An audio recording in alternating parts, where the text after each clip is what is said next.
Welcome into the Sports Stop. Today we're going to be looking at the Monty Williams hiring. What a wild story it is. We've never seen a situation like this. Let's dive in. Okay, so what makes this such a wild story, something that we've not seen in the NBA before? Well, just 3 weeks ago, Monty Williams was fired by the Phoenix Suns. He was still under contract for 3 more years. They still owe him $21 million, which is an awful lot of money. When you break that out by 3 years, that's enough money for a coach in and of itself. So to be paying a coach $21 million to leave your franchise and then still have to go out and pay another coach to now come in and fix the problems is a big financial commitment. And it may not be fair to say, but my assumption would be we would never have seen this with Robert Sarver. He would not have been willing to pay someone $21 million to walk away. But Matt Ishbia, the new ownership, comes in. He's got deep pockets, and they already swung for the fences with Kevin Durant. It does make sense that without having the ties and the loyalty to Monty, because it wasn't his choice, it wasn't his hire, that he'd want to bring in his own guy, try to push for that title. So this is after 4 years with the Suns, in which Monty Williams had a 194 to 115 record. That's a 628 win percentage during the regular season. Good enough for 4th best in the entire NBA. Now, you go, okay, that's the regular season. Playoffs are what actually matter. Okay, granted, but his record in the playoffs was 27 and 19. That's nothing to scoff at. He took the team to a franchise record, 64 wins. Franchise record. The Phoenix Suns have had success throughout their history. Yes, there have been some dark years. But this is Charles Barkley era time. It's Steve Nash time. Nowhere did anyone get 64 wins. So for Monty Williams to be able to claim that, that's a really big achievement. And that was in the 21 to 22 season. He took him to the finals in the 21 season. He won Coach of the Year May of 2022, which is not that long ago. And is now the highest paid coach in the entire NBA with a 6-year, $78.5 million deal. Wow. Especially for a coach that after being fired by the Suns, by all reports, he was debating retirement or at least walking away from the game for a year or more. And he's now the highest paid coach in 3 weeks. Okay, so you say, yes, there's tons of money, crazy money that's tossed around in sports. So what does this actually look like? Well, the highest paid coach in the NBA prior to Monty signing this contract was Greg Popovich. Makes sense. Years and years and years of success, multiple titles, going to go down as one of the greatest coaches of all time. He makes $11.5 million annually. Second highest, Steve Kerr. We don't really have to go into that. If you've been watching basketball all over the past decade, you know Steve Kerr's legacy that he's built. He makes $9.5 million annually. Third highest paid, Eric Spoelstra at $8.5 million annually. Head coach of the Miami Heat. They've been one of the best teams the last half decade too, kind of under the radar. He's got multiple titles, and he's generally known as one of the brighter minds in the sport. That all makes sense. Monty Williams comes in now at $13.08 million annually. Okay, that's almost $2 full million over Greg Popovich. So this isn't just a slight increase. This is way above anything we've seen before as far as what an NBA head coach can get paid. And even when you compare this to other sports, NFL, it's still a top contract. It's not the highest paid contract in the NFL, but it is still a really, really high contract. And this is for a coach that has never won a title. So yes, we walked through the recent success that he's had, but this is not someone that you can guarantee success by bringing him into your organization. Okay, so one of the first thoughts is, do the Suns have remorse over this now? You know, it's kind of like dumping your girlfriend and then finding out like 2 weeks later when, I don't know, the quarterback on the team all of a sudden starts dating her. You go, wait a minute, did I make a mistake? And you have to wonder if the Suns are thinking this through, because he's now the highest paid coach in the NBA. So someone else has said, we think he's the best coach possibly in the NBA, or the best available coach. And you let him go. And we still have not seen who the Suns are going to replace him with. So this is a big risk, and only time will tell. But it's interesting, and it will be interesting to see who the Suns choose to replace him with, and if there's just some remorse of going, shoot, maybe the grass isn't always greener on the other side of the hill.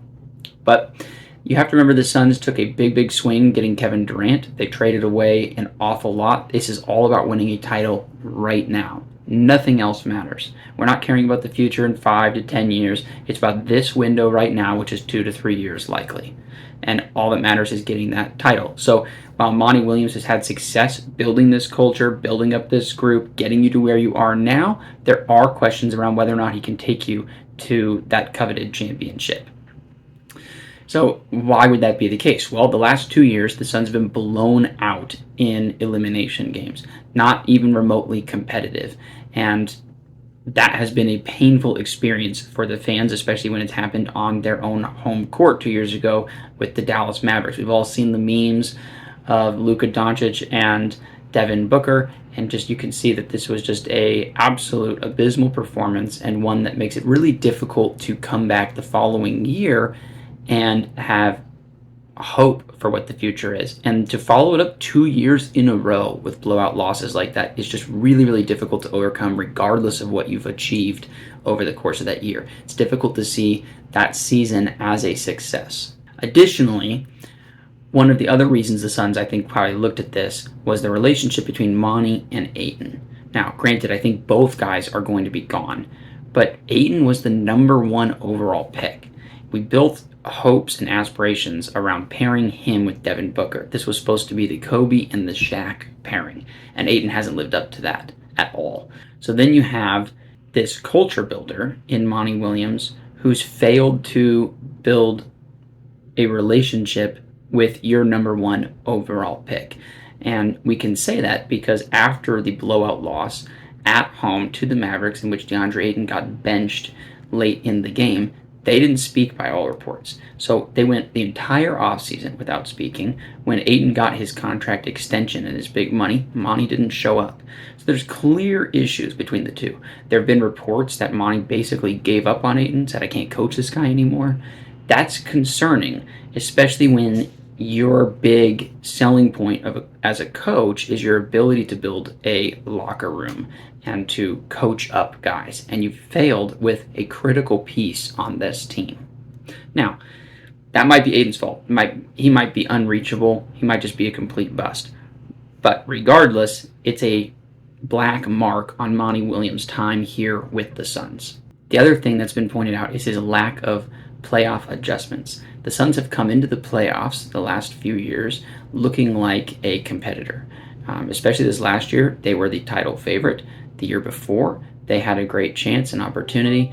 And what we have seen in these series is Monty refusing or unable to make adjustments mid-series. He goes in with a game plan. If the game plan works and is good, then they have success and he sticks with it. If the game plan does not work, then they really struggle to figure out a different way to get through that series. He's been out-coached at times in the playoffs, which has been pretty evident and clear, including being out-coached by Jason Kidd, who very few people still consider to be an excellent coach. And in that series, he looked like a dynamic coach, especially compared to Monty Williams and the lack of adjustments. And then in this playoff run, we saw that there were no set rotations. It was a constant just trial and error, throw guys out. Now, granted, they traded away huge chunks of this team, tried to piece it together, only had 10 games with the completed roster to kind of fit this together, but it was a bad look. And it just, again, brought up questions about Monty Williams and his playoff acumen. Okay, so why would Detroit do it? Well, you got to look at where Detroit has been. Okay, they're in a very different position. Detroit's aspirations are not for a title. Detroit has 7 straight years of having an end-of-season record under 500, which, if you're a Suns fan, that's very familiar. You know what that is like. It's very difficult to climb out of that kind of a hole. You're constantly bringing in additional youth, trying to figure out what to build around, which just means you've got a bunch of 18-year-old kids that can't really develop, don't have veterans to learn from, and end up either being busts or going on to other teams and having success there. So they have a team built on youth. They've got at least 3 young lottery picks that they're trying to build around: Jaden Ivey, Jalen Duren, and Cade Cunningham. So there is some talent there, or at least hopeful talent, right? And they need a coach that can try to build that up and create a feeling, a community, a culture that people buy into and a leader that they can look into. And Monty Williams has demonstrated that he can do that.